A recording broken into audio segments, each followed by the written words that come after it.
Well, hello and welcome to this very special episode of the Business of Possibility podcast with Ulster University Business School. It's special because we're in the brand new Ulster campus here in Belfast, and fantastic it is too, and great to have one of the architects with us this morning as well. Also, we're in the equally brand new Academy restaurant. We've had a lovely breakfast and we have a live audience, which is a first for our podcasts. We're going to discuss the future of higher education, the value of strategic partnerships and entrepreneurial thinking and leadership. And I'm delighted to say we have some really wonderful guests today. We'll be joined shortly by Professor Durkin, Executive Dean at UU Business School, by Mc Kenzie, Chair of FSB in Northern Ireland, and Roger Pollen, Head of External Affairs Northern Ireland with FSB. They are very appropriately partnering with us for this event today. First, though, we're going to hear and meet Stephen Spinelli. He's president of Babson College. UU Business School has worked with Babson College for 20 years. And Stephen is a regular visitor to Ireland and to Ulster, where he is an alum and honorary doctorate he received in 2016, yes. I think. Yes, so congratulations. Thank you. Welcome to the club. Honored, thank you. Not often I can say that, as not actually having a primary degree, but I do have a very welcome and very highly regarded honorary one. And now Ulster University, together with FSB, is committed to creating new ways of thinking and acting around opportunity for small businesses in Northern Ireland, particularly at such times of uncertainty and challenge. And Babson College is going to be a supporter of such efforts. So we're particularly pleased to have you with us. Steve, tell us a bit about Babson, because it's not a name that many people here know, despite the fact that it is really top ranked in the United States. Welcome, by the way. Thank you. It's an honor to be here. It's interesting. Any college president that doesn't say their college is unique probably isn't going to be the college president very long. But Babson is really a unique college in a lot of ways. It is an interesting construct in that it is, here's how I like to describe it. It is the business equivalent of a music conservatory. Yeah, so I can see you pondering what that might mean. So in a music conservatory, you may be a singer or a violinist or a pianist, but you're doing music.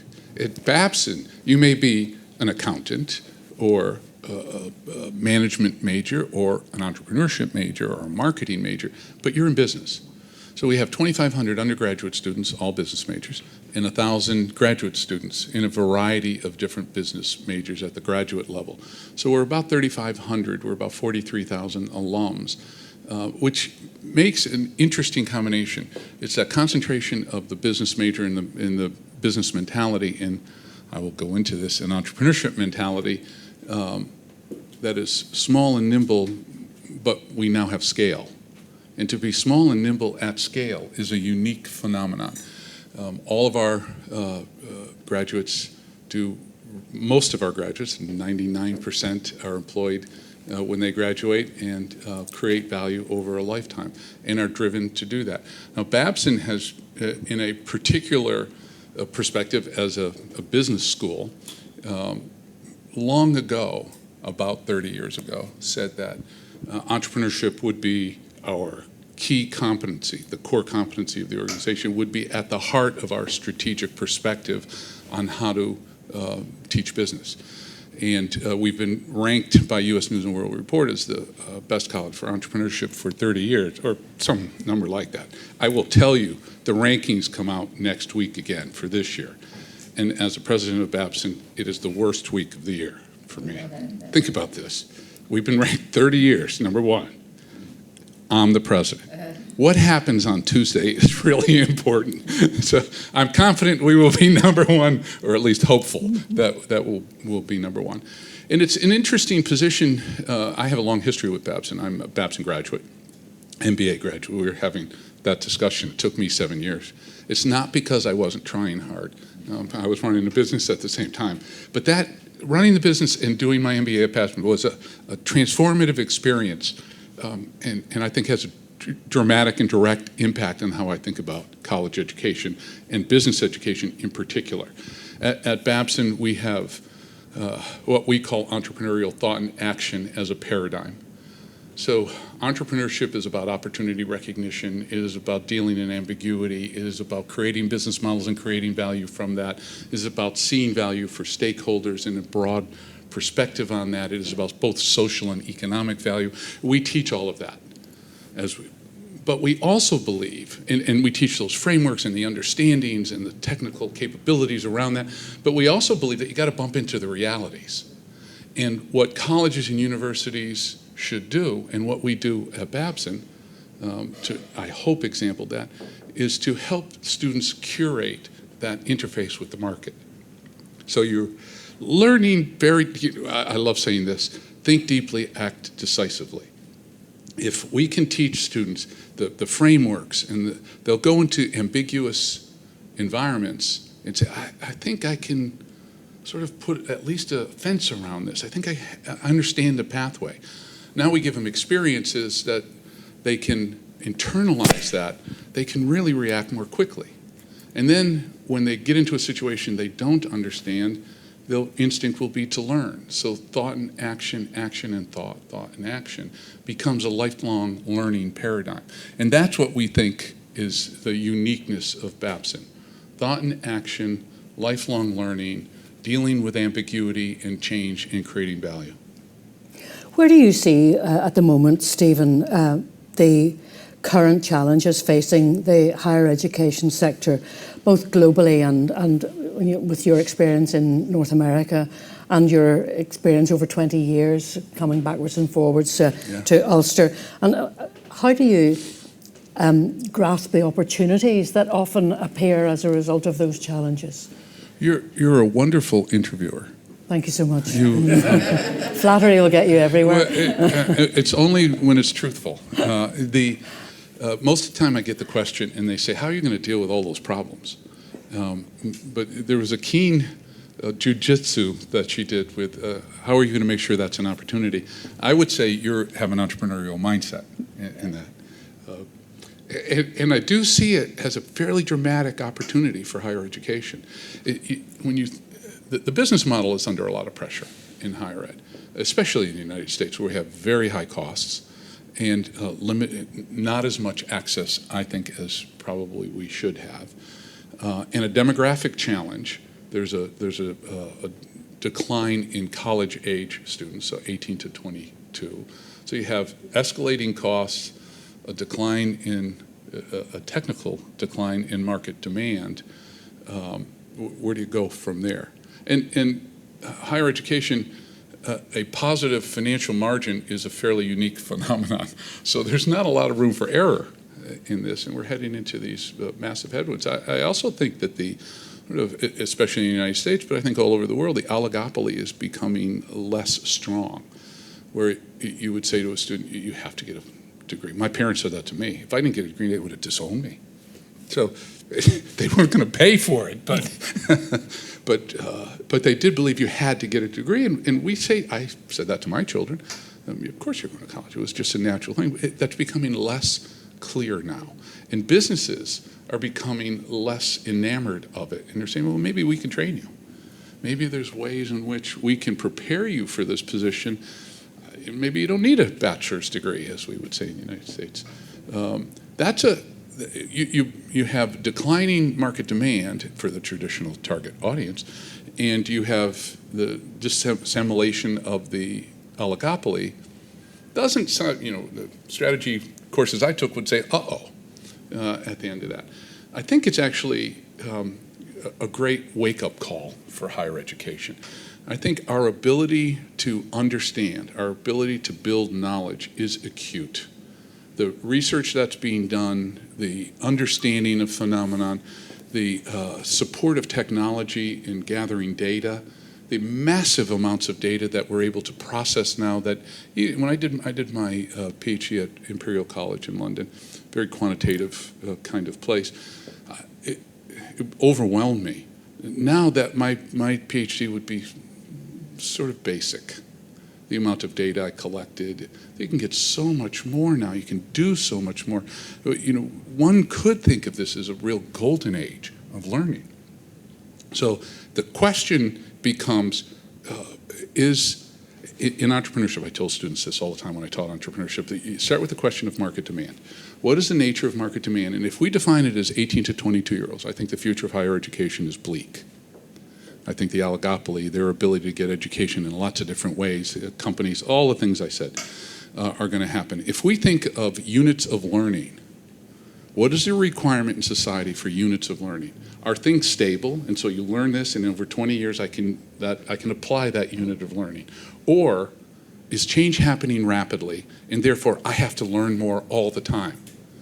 I think market demand for units of learning is increasing. The amount of learning required over a lifetime is increasing. I like that idea. I think that's perfect ground for higher education. Now, do we have a business model that can serve that demand? That's how we have to evolve. That's how we have to think of, when we think about lifelong learning, we talk about lifelong learning increasing. I don't think it does. I think every one of us are lifelong learners. I don't think you can avoid learning. You're reading signs, you're talking to people, you're reading the newspaper, you're being interviewed. You've got to learn and think. Is higher education a good partner in that? That's the future, I think, for higher education, to partner with me in understanding the world a little bit better, of the thinking deeply and helping me act decisively. And in the undergraduate programs and in the degree programs, we can start to build the capabilities to teach someone that deep thought and decisive action are married. They're integrally woven together. And if I do that, the probability of success or building value is greater. We're perfectly positioned. Higher education is perfectly positioned to do that. Do we have the courage to evolve the business model or not? We'll see. That's fascinating, actually, because for anyone who's heard our previous Business of Possibility podcasts, there's a lot of what you've just said that has actually been reflected by some of the people that we've spoken to on those. The return to learning people who'd gone back to either bolster their qualifications or get some qualifications that they didn't have previously, and the enthusiasm and real drive that they had to do that learning and to apply that learning to their companies, and also the various graduate apprentices and so on that we've spoken to, and the companies who were just thrilled to bits with what they were bringing back into the workplace from their 1 or 2 days a week at university. So, I mean, all of that ties together. I mean, you said there about changing rapidly, and I suppose I've been thinking about the fact that the last 2 or 3 years have just seen changes that I think none of us had ever really expected. I mean, a kind of example, I had the dog at the dog groomers the other day, and the very nice woman who was brushing her and so on said, you know, people are different now. They talk to you differently. Said they think they can say whatever they like. And she said, I just can't believe what they're like. And I thought about that afterwards and thought, well, actually, yes, you're right. No, she's right. She's right and she's wrong, and that also people, I think, some people are more polite as a result because they're so pleased to see somebody. They're absolutely thrilled to have a conversation with a live human being rather than a screen. But that whole business of change and technology, which we've all had to become more familiar with than we might have been previously, that changing consumer behaviour, both the dog grooming lady and our own experiences, and the demographic shifts. I mean, you referred to them a bit there, 18 to 22-year-olds, but also the older people who want to learn more, who want to apply that learning.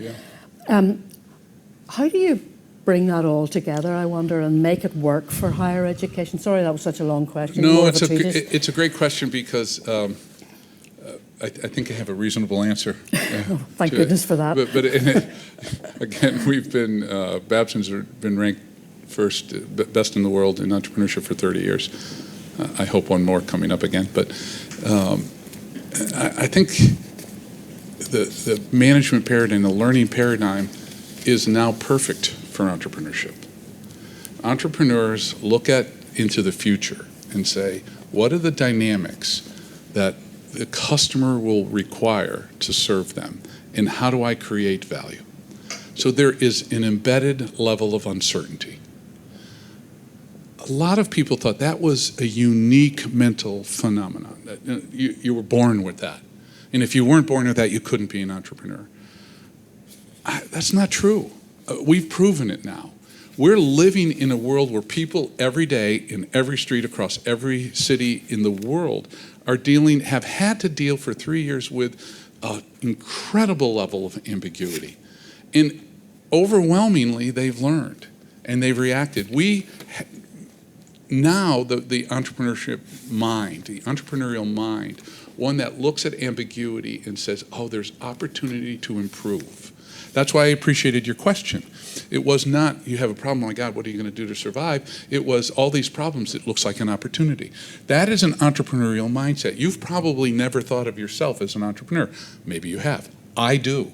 I think that your mind and our minds now are forced into a state of decision making that says, if I am going to be paralyzed by ambiguity, I'm not getting out of bed.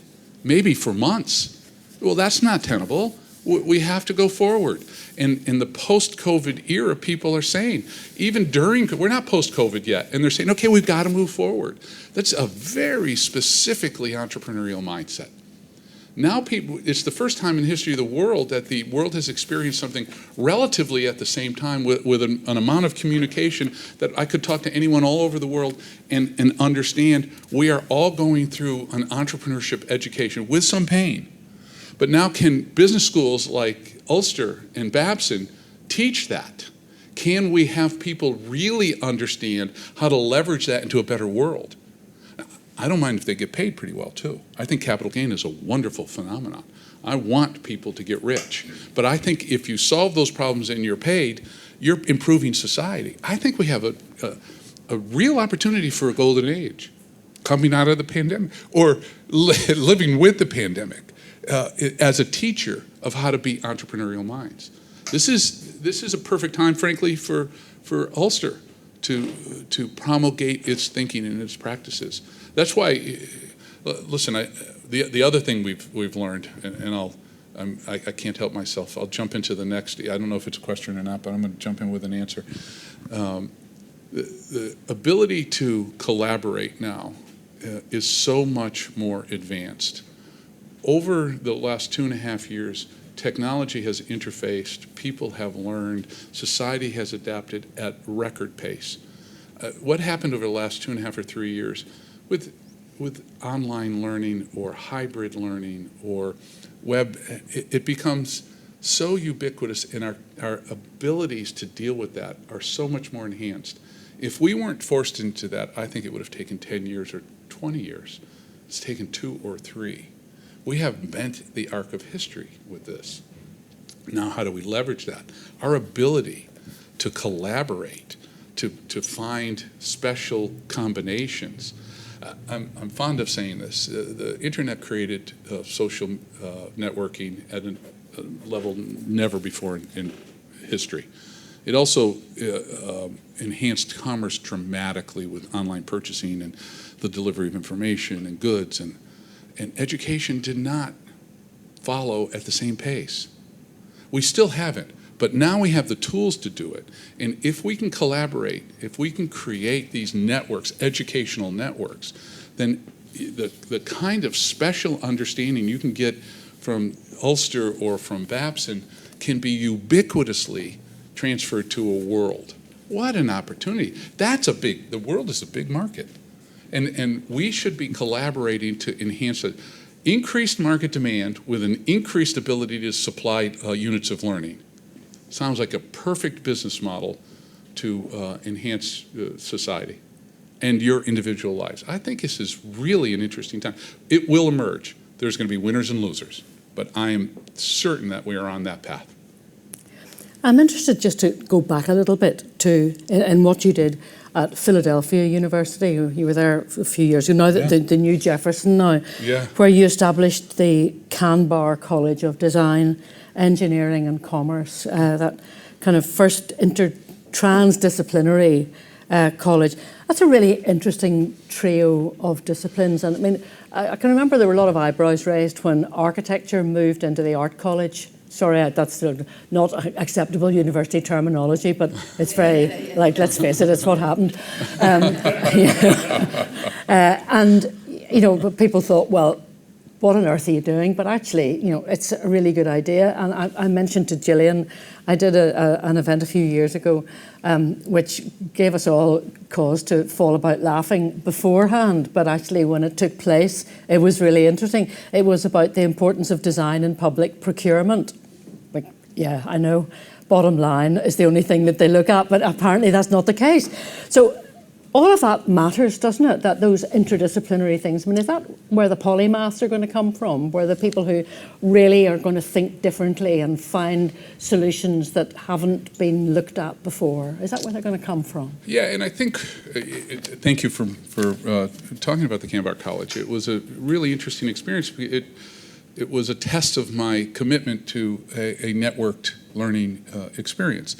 And I think those experiments are happening all over the world now. And that's going to inform us about how the larger institutions can collaborate. In the Canberra College, we tried to be thoughtful about it. And we said, design, engineering, and commerce. Design, is it desirable? Is it feasible? Is it valuable? Those are the three combinations. I think it's looking at a problem and answering all three questions is much better than answering just one and then figuring out or not knowing the other two. So it is a complete set of understandings to create the most amount of value.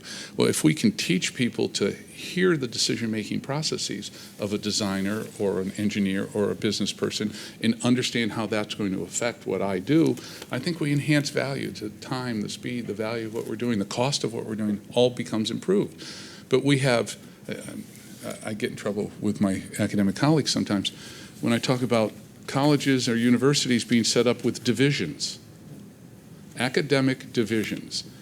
It is in a world that is talking about inclusivity, we have a structural division. We purposely divide your mind into different parts.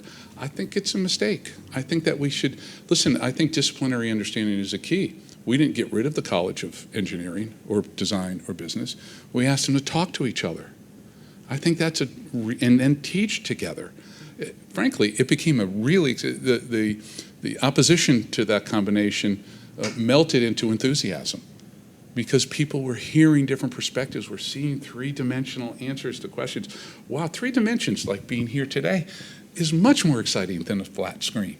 And we had a flat screen of learning instead of a 3-dimensional experience. And we need to have more 3-dimensional, multi-dimensional experiences in higher education.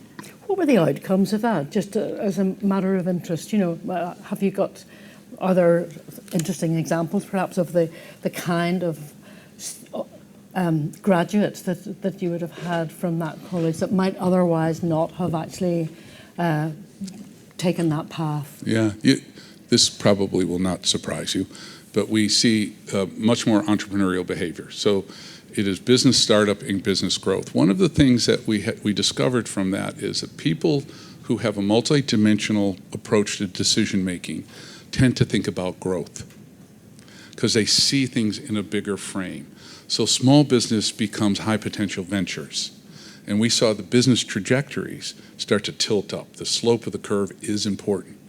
And when you can think about, it's almost counterintuitive, but larger, rapidly growing businesses sustain at a greater level than small businesses do. The margin for error is greater. And if we can get people to be thinking about scale, it makes a difference. And so when I see that big 3-dimensional approach, I think, oh, that market's bigger than I thought. Oh, there's more need. Oh, I can do that. Oh, how do I get a partnership to do that? I'm learning about partnerships. Well, I see something in the supply chain I could partner with. And you see this build out of economic networks that comes from the mind that says, I've got to be 3-dimensional. I think that's an exciting part of the entrepreneurial mindset. Is that I'm looking for an opportunity, I want to create social and economic value, and I can bring this to scale. That is all really exciting, but I can see the challenge there for higher education organisations. You know, and for some of them it's going to be a huge leap. For others, maybe not quite such an enormous leap. So, how do they keep pace with all of that? I mean, you know, we're all running just to keep up with the kind of information that hits all of us on a daily basis. But How can HE institutions keep pace with the ongoing economic transformations, the social transformations, the climate transformations?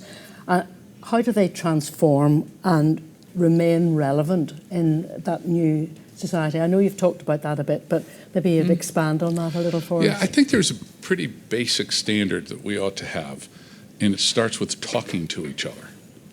If we understand what the competencies are across a broad spectrum of partnerships or players, then we start to say, and we're thinking in terms of value and scale, and not just, listen, survival is important, I got it, but if we're thinking beyond that into, can I create more value, and can I do that through scale, then the natural affinities will start to happen. I think it really does start with communication. I think there is Schumpeter talked about creative destruction, and I think there's going to be a tale of at least two cities. Some will succeed and some will fail. And failure in higher education is relatively unheard of and will increase.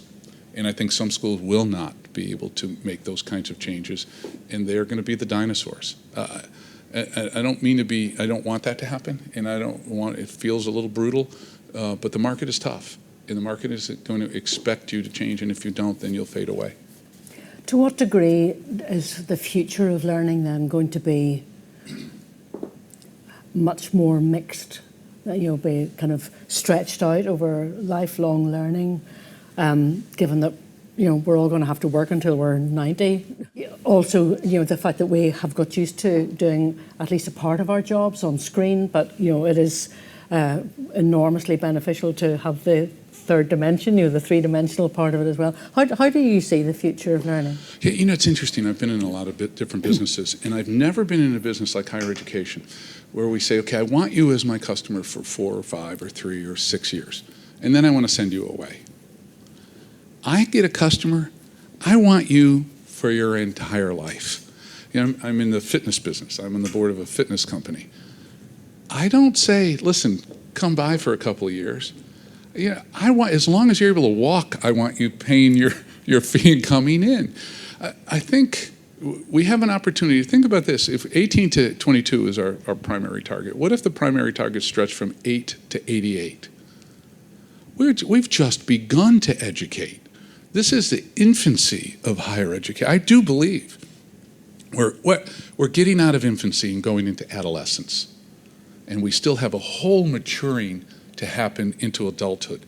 And the units of learning, the amount of learning, our ability to get to learners is exploding.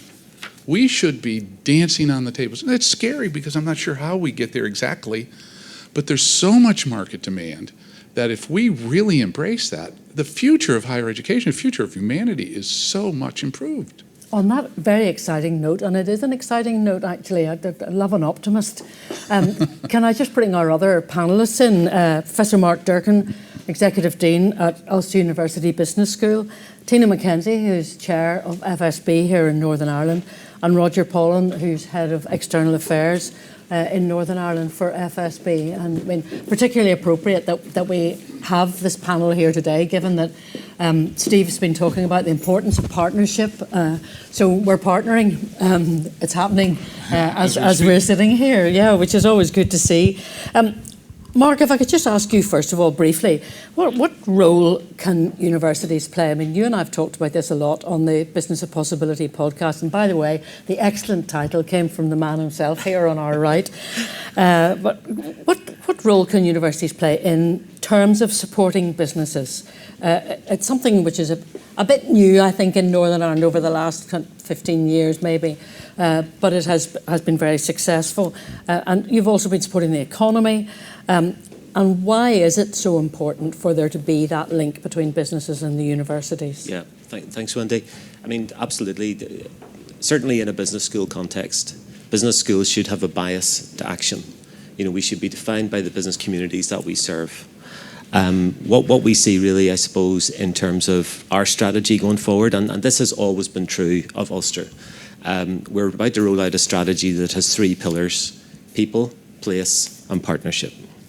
The place For example, where we are today in terms of the enhanced Belfast campus that we're about to open to students now, 15,000 of them in a couple of weeks' time, is a huge £350 million investment in the city. Now that place as a learning destination has to be, for me, a porous environment. So business should come in the same way that we go out, and the juxtaposition and the interaction between both creates new value, because we're intimately involved in the problems, the challenges, the opportunities that community has, and we are addressing those through the knowledge, the research, and the activity that we engage in. So place is one thing, and the building and what we're seeing today is fantastic, but more important is what we will do differently in that building by way of that co-creation paradigm. And that'll happen through the people. And the way we create that value is through the partnering with those businesses, with ourselves across different faculties. Okay, so that transdisciplinary, interdisciplinary piece is really important in terms of expanding the view of what all of this is about. And then international partners like Babson that give us that other perspective and challenge to do things differently as well. So the partnerships interacting through the people in our multi-campuses, but of interest to us today is the Belfast campus and the opening of that. It is actually fascinating. If you're listening to this podcast, you aren't having the pleasure of sitting here, but it's quite an interesting feeling, actually, isn't it? You know, when this used to be a solicitor's office where we are now. Peter Dornan played football for Linfield in Northern Ireland, his solicitor's office. But it does make you realise that you are in this university, which is right slap bang in the middle of Belfast. I mean, I spent my early working years just across the road in the Belfast Telegraph. So, as you say, you can't just stay inside. It has to be porous. It has to have coming and going in both directions. Absolutely. And I mean, I think the interaction with government as well, you know, it's that kind of triple helix, or there's talks about quadruple and penta helix models as well. But the interaction between government, business, and university is hugely important. And we talked a little bit about this in Dublin when Babson were hosting an event there a couple of evenings ago. And, you know, Northern Ireland, someone asked me, why are we good at that here? And part of the reason is because we're small and we've access to networks and we're good relationship builders. And we can access government readily. I think one of the best examples actually that just launched this week was the Help to Grow programme, which was a government intervention to support small businesses across the UK in terms of getting through the pandemic. And there was 90% funding support for programmes of development for those small businesses. And we launched our first cohort of that on Wednesday. So we're helping government with the creation of that solution and helping the business community by virtue of expanding that across Northern Ireland, as Queen's University is too. But it's that interaction between university, business and government that I think we do particularly well here. Tina, the Help to Grow, that was great for many of your members. And it must be interesting from your point of view as well to look at how this could all change, I suppose, the interaction and relationship between business and higher education. Should business take, or maybe that question should be, should business be allowed to take more of an active role in promoting its own interests through universities and promoting the interests of higher education as universities adapt and try to provide the right people for the jobs that you're trying to get them into? Sorry, that's deeply ungrammatical sentence. But I think that if a business isn't promoting itself, it's going to die, first of all. So it always has to promote itself. And I think it will do what it needs to do, a well-run business, in order to survive and thrive. And therefore, it isn't a decision as to consciously, should we step in and help or work with universities? The question is, and I think Stephen said it quite well, is, are we silly if we don't? Is this really going to help us grow? Is it going to help us sustain? Is it going to help us keep our talent? And are we going to learn something that's going to help us in our business? And I think listening to Stephen speaking about it in a language that I understand. So when he talks about the market and he talks about opening up his market share and capturing his customers from the age of 8 to 80 and looking at how he can open up into the global market, that's exactly how we talk in our world. And I don't often hear universities talking in that way. But I think in a lot of cases, the US is ahead of the UK. In our market it is.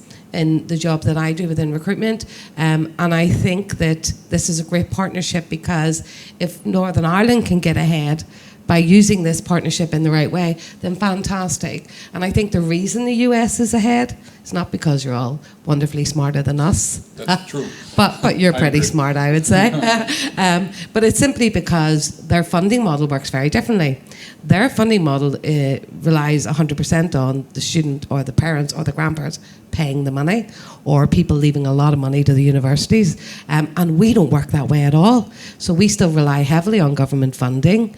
Our students pay less, much less than the rest of the UK, much less in England, I should say. And therefore, we're getting discounted education, but subsidised by the taxpayer. And therefore, we wouldn't naturally be thinking in the way Stephen's thinking, you would think. But the fact that we're here, looking at it in the way we're looking at it, the university and I think the business school gets and running the Help to Grow programme, we lobbied for it actually at the FSB. We have the ear of government, we say we need help. So I think the fact that the university stepped up to that and is stepping up and proactively looking at how do we do this, even though the business model isn't probably demanding it of them, it is the right thing to do. So I'm excited by it. And dipping in and dipping out is how we need to buy. We can't go and send people for a year or two to a master's and lose them. We don't have the time. Quite frankly, entrepreneurs are not interested in sitting in a classroom for a year, and I think most entrepreneurs sitting here would agree with me. So if we can dip in and dip out and buy stuff, and that's how we're buying from L&D companies at the moment, online learning companies. We're buying from coaches. There's a huge market out there that's getting bigger and bigger, and the universities really do want to tap into it because they do have the expertise. That's a really interesting way of looking at it, actually, isn't it?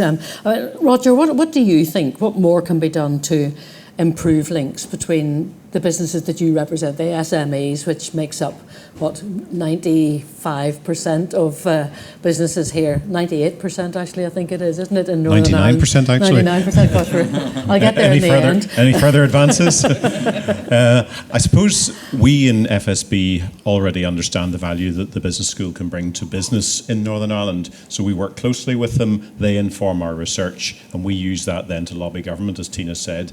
And I think that's really important.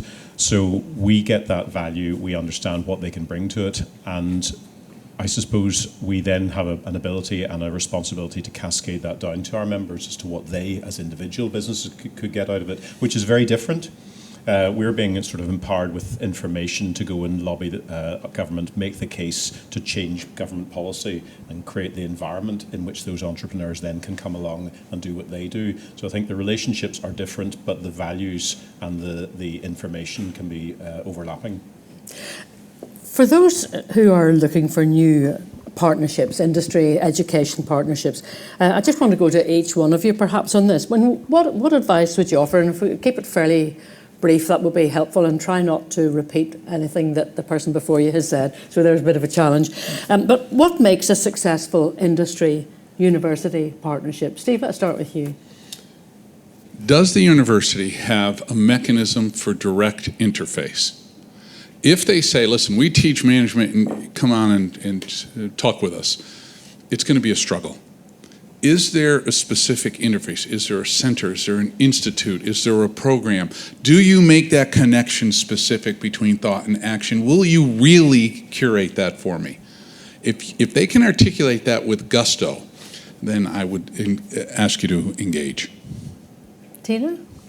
I think culturally, historically, business and academia have been two separate worlds. And I think it takes time for both groups to open and acknowledge that we've got way more in common.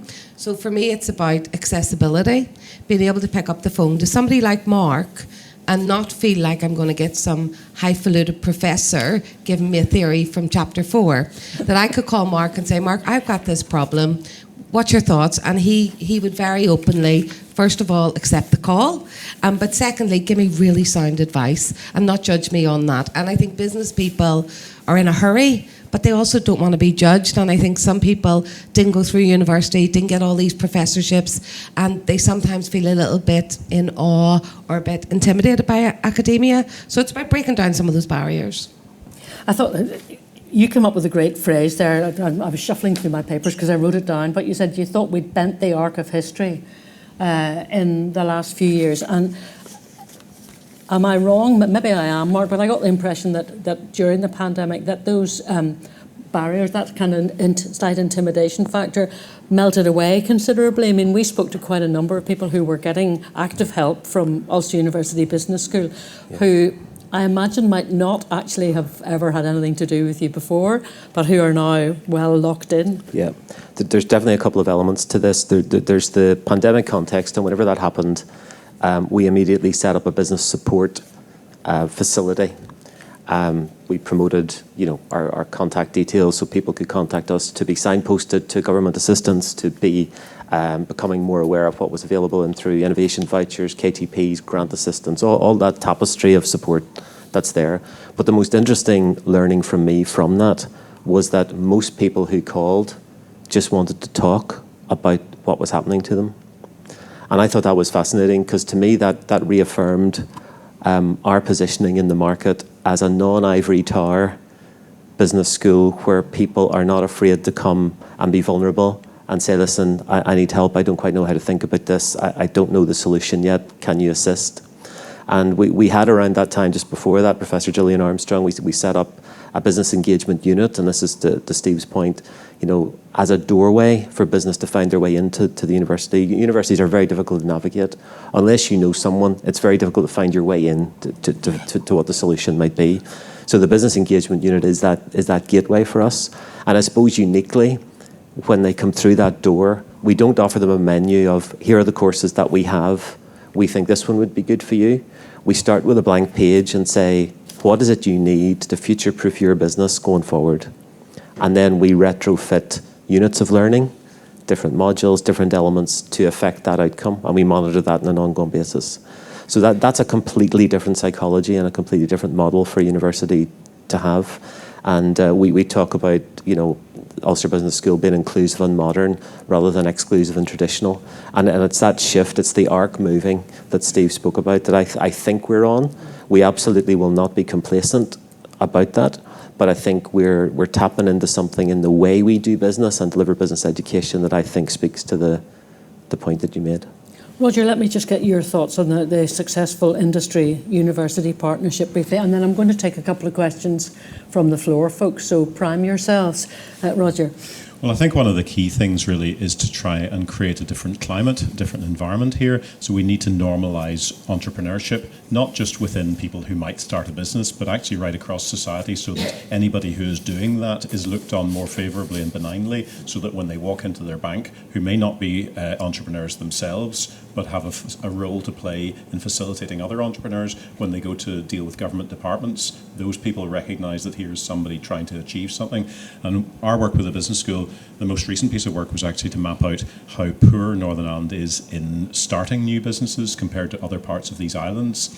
And I don't think it's because of a lack of entrepreneurial spirit, but there is something that stands in the way of the good people we have and the ideas they have, and then taking those forward to running a business. So if you look back historically, we've got some of the greatest innovations on the planet have come from Northern Ireland, quite often actually from the farming sector, where the natural mindset is to see problems and solve problems because there's nobody else to turn to do it. So the ejection seat was created by a County Down farmer. The Ferguson system was created by a County Down farmer. That's phenomenal from a place this size to put innovations like that onto the planet. But somehow we've got to normalise that, and I think the role we have with the business school is to try and spread that knowledge, spread that mindset right through society, so there's a much more fertile ground for people to work on. There's Norman Apsley in the Science Park used to talk of the genius gene. Maybe we need to spread it around a bit further. I do want to head to wrap up here. I just want to give Steve a last word, if I might, since he's the one who's travelled the furthest, I think, unless anybody here can claim to have come further than Boston. But geographical areas are very different. I know you said to me earlier that being in Boston was not unlike being in Ireland some of the time.